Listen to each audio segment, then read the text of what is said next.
बानी पीटीआई से जेल में मुलाकातों की दरख्वास्तों को यकजा करके इस्लामाबाद हाई कोर्ट में समाअत जारी है। चीफ जस्टिस सरफराज डोगर की सरबराही में 3 रुकनी लार्जर बेंच समाअत कर रहा है। मज़ीद जानते हैं डॉन न्यूज़ के नुमाइंदे ताहिर नसीर से। ताहिर, क्या तफसीलात हैं? बिल्कुल, देखिए, बानी पीटीआई से मुलाकात, जेल में सियासी गुफ्तगू के हवाले से और दीगर जो दरखास्त हैं उनके ऊपर समाअत इस्लामाबाद हाई कोर्ट की चीफ जस्टिस की सरबराही में 3 रुकनी बेंच कर रहा है। दौरान समाअत एडवोकेट जनरल पंजाब अमजद परवेज ने सुप्रीम कोर्ट के मुख्तलिफ फैसलों का हवाला दिया। एडवोकेट जनरल पंजाब ने दलाइल दिए कि इन फैसलों के मुताबिक 27 के नोटिस में ये तरीकाकार लाजमी है। ये जस्टिस अरबाब मोहम्मद ताहिर ने इस्तफसार किया कि जेल रूल्स कब बने, जिस पर एडवोकेट जनरल ने अदालत को आगाह किया कि जेल रूल्स 1984 से चलते आ रहे हैं और इसमें कोई तरमीम नहीं की गई।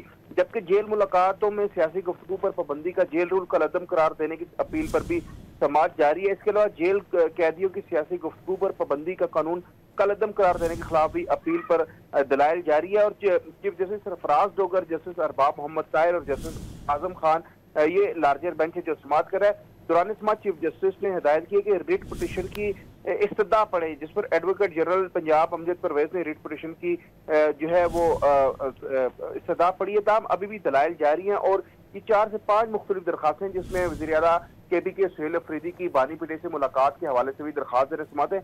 इनके ऊपर larger bench Islamabad high court का भी समाअत कर रहा है। जी, बहुत शुक्रिया ताहिर नसीर इन तफसीलात के लिए।